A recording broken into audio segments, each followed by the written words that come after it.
check it out. I'm going to be taking you through the process of how to design a sticker, and of course, all stickers start with a solid sketch. And then from there, I can give you some tips on how I like to digitalize my designs, and then obviously, we're going to be moving these over to the plotter and pumping a ton of these out, really feeding that mass production hunger. I've got an itch to get some new matte colors in the mix. I've been eyeing up these grays and a few different shades, so maybe that'll fill in the gaps for us as we get going. For me, after sketching out a design and having it fairly defined, I like to take a picture of that rough pencil sketch. I always feel like the pencil sketch represents the actual design I have in mind a little bit better than if I were to go directly to, a black Sharpie outline or something like that. So this way I can work from what I like as best right on the digital side of things and then build it up from there. And honestly, for the longest time, I've been doing all my digital designs in Photoshop, but this time around, I was stretching the envelope and moving over to Illustrator. Vector programming is great. It allows you to design anything on kind of the more graphic-oriented space. So for me, stickers and graffiti and lettering goes super hand in hand with that, and this will be a great foundation. So I'll take you through some of those tools and techniques that I like to use. So like I mentioned, I'll be using the pen tool here. It's super easy to get obviously a perfectly straight line. Now that you have this shape, you can manipulate it a ton of different ways, whether that's stretching it or skewing it or changing the line weights and the edges. So heading over to the stroke panel, I like to play around with all the different options here. You can change what each of the ends of your line looks like, how your corners round, or do they cut off at a chamfer, or you can even decide if the line you drew is going to be inside or outside of your shape. Now this is the most powerful one because for me, I like to design interior to all my shapes so that I can then throw a rounded edge right on the edge of it. Now of course you can also design with rounded edges here, so when you click your first point down, hold down and then drag it left or right, and you'll see these little tangent marks come out. And basically what that's doing is that's showing you that a curve is about to occur with your second point, and you're basically just presetting yourself up for a curve. So set one up, get a nice curve as to where you might go, and then you click and hold a little further down on that line and you'll stretch that edge out just the same, and you can see now we've got a curved line that is moving with our shape.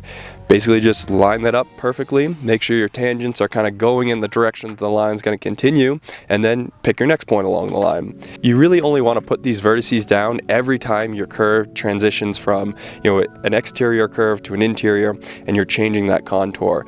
That'll help you not only eliminate over redundancy and kind of getting these weird squiggles, but it'll also make sure you're going to have a very smooth transition in between each of those curves. When you alt-click down on your last node, it'll actually remove whether or not it was a curve or a straight line, and it'll let you almost restart your line with a perfect corner. And so for me, having those corners mixed in with the rounds is essential for this design, so I'm going to be using that almost every other click, it seems. Alright, one final last tip is if you have two shapes that are kind of overlapping, here with my eye I've got that top section and the middle section, kind of like where my pen strokes would be, but I want them to crisscross perfectly, and essentially I'll make them independent shapes to begin with. So we got the top, we got the bottom, and then we'll go to the Pathfinder and unify them. What that'll do is drop each shape on top of one another and just pick the intersection of them. So we'll essentially have a perfect corner there everywhere we go where the two lines meet up. So this is my favorite when I can kind of break down shapes into smaller, more manageable designs. And so we'll do each little section of the shape and build up that entire shape rather than trying to get a perfect outline all the way around the edge of it, then try to fill in the interior. That gets super messy. I can definitely recommend break your shapes out into something a little bit more simplistic, and that'll let you kind of layer things up a little bit and then kind of sync them all together at the end rather than have to totally think out your entire design logic right from the beginning. Alright, so I pulled out the stash of vinyls. So we got actually a big set of these blacks that we'll be doing for our outline. Got a pack of silver here, back when I was screen printing sheets. And then we can use a variety of these guys for the splash color. So we got some leftovers from the banana design. I think that one's going to be the most applicable. I like the yellow and chrome combo. Also some of this maybe burnt orange. I think we should work back to front. Maybe do a yellow first, then we'll do our black outline, and then the final chrome fill to fill it on top. The plotter is definitely getting busy with previous designs on here.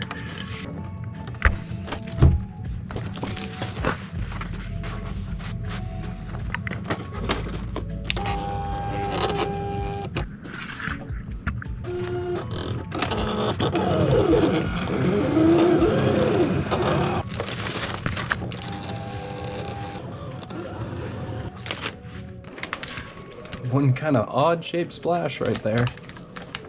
And one black backdrop.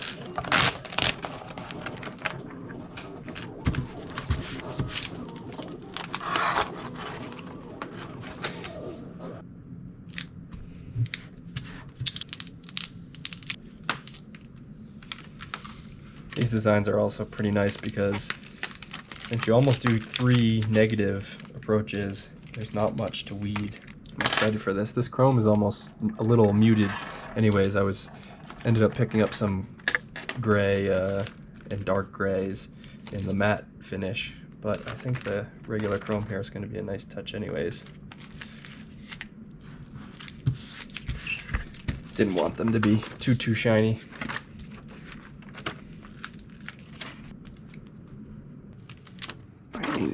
Ooh, that is huge.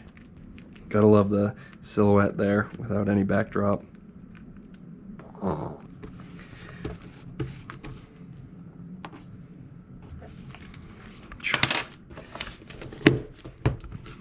Make sure that is stuck on proper. Bam. That's huge. Love that.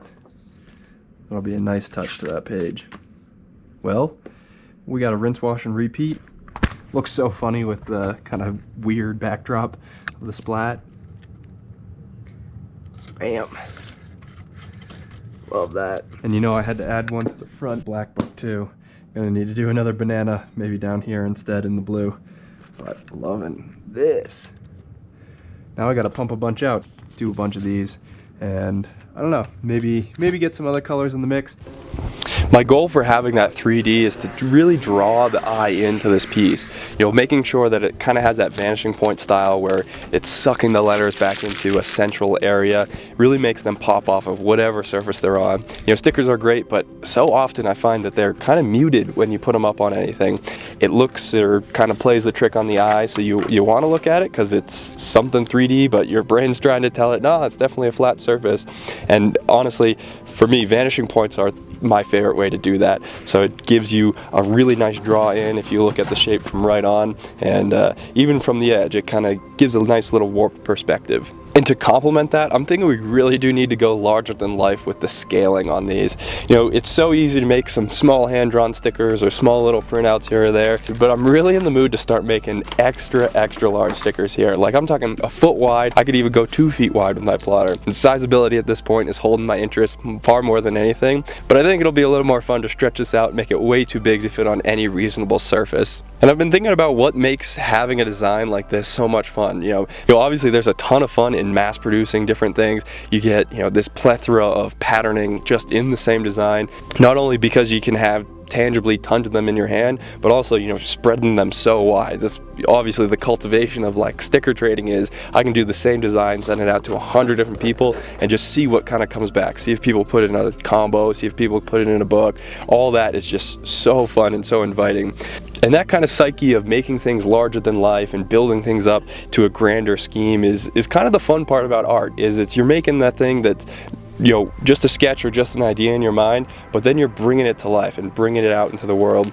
And for stickers, you know, you can do that time and time again, so you can recreate that sensation or share that sensation with other people. And doubling down to make these stickers massive, I think, is only going to help that even further. And of course, that's one of the biggest commonalities with graffiti concepts is, you know, going bigger and making that piece huge and getting that scale that's just so unproportional to you as a person. And it's funny that I kind of subconsciously flipped that here, saying the same thing. You know, and all while pushing the bounds of like the scalability of a sticker. You know, you can get super high detail, you can get very artistic styling in stickers, and now, you know, scaling that up and having it be an applicable art that's just free to form to wherever you land it. You know, just the speed and the pace of that is just so inviting. And of course, complementing that with repetition and that patterning that, you know, just having a big bulk grip of stickers means, you know, I think that is the biggest temptation of continuing down this path. And honestly, as these churn out of the plotter, that is easily the worst part, is just waiting and slowly building up and building that inventory and building the layers, but it's all well worth it at the end.